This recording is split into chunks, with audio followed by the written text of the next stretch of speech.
Let's talk about the logical fallacies for just a moment here. And we're going to talk about specifically the appeal to authority, because I hear this one all the time from people who have no expertise in any of the topics that I talk on, trying to argue that they know as much as me or that their opinions are correct and mine are not. So let's talk about what the appeal to authority is. So appeal to authority is where someone makes a claim and the only evidence that they have to support it is their credentials. It's also called the false authority.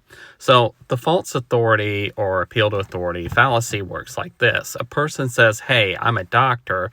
You should listen to what I say about this topic. Now, this can work in two ways. One, either they're speaking outside of their field, where they actually are a doctor of. So let's say I'm a doctor of medicine and I'm suddenly saying that you should give up all modern medicines and instead embrace drinking these essential oils. And you should do that because I'm a doctor. That's appeal to authority. There is no evidence to support those statements. The other way, though, is if I'm a doctor of medicine and I'm saying, trust me on this unrelated topic because I'm a doctor.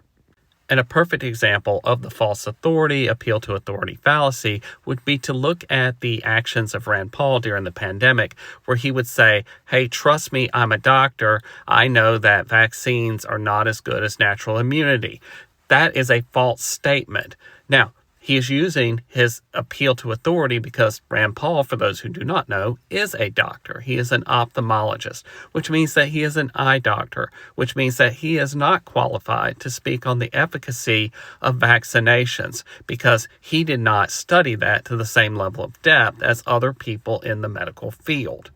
And in my paper, Political Variations in Pandemic Lifestyles and COVID Vaccination by Age Cohort in the United States, I talk about how Rand Paul was using that appeal to authority to try and convince the American public that they didn't have to get vaccinated for COVID.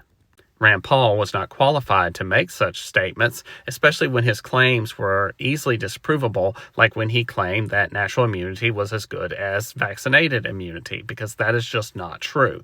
And his statements led to people not getting vaccinated, which increased the long-term morbidity and mortality of COVID.